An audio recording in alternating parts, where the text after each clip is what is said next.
sa iyong negosyo po? Okay. Mamaya ako. Paano ka nagsimula sa iyong negosyo at ano ang inspirasyon mo, sir? Simple lang, ang inspirasyon ko, yung kahirapan. So, nung nasa DepEd ako, masipag ako, yung sipag ko napupunta lang sa iba. So, sabi ko, dapat mag-negosyo ko para yung sipag ko, sarili ko mismo ang mabibenepisyohan. Yun. Tapos yung konting ipon ko, doon ako nagpuhunan. Tapos, nagdagdag ng ibang puhunan. Paano mo i-handle ang mga problema sa iyong negosyo, sir?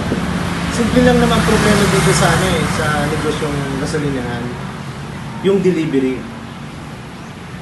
So, dapat beforehand, mga 2 to 3 days, alam mo na kung ano yung laman ng tangke mo para makapag-order ka na kasi matagal ang delivery.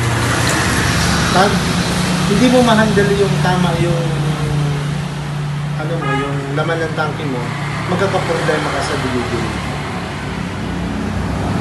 Ano ang mga unang kinaharap mo sa tatakbo ng iyong negosyo?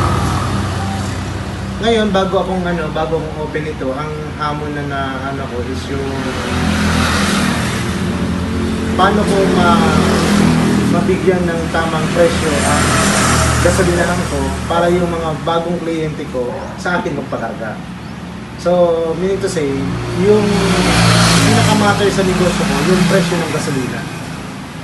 Pag mababa ang gasolina mo, dyan sa mga katabing gasolinahan, sa'yo mo na pupunta. At yung yung tiwala ng mga nagpapakarga sa'yo na ang gasolina mo walang halong tubig.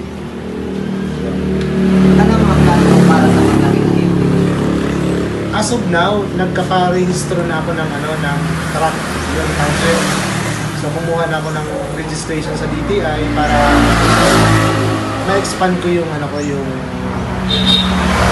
delivery dahil hindi na ako problema sa pag-deliver kasi ako na po sa government.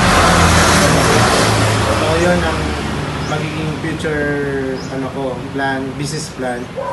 At the same time, may isa pa akong company na nag-aano ng mga public bidding. So doon ko, 2 company, pangatlo yun sa tracking.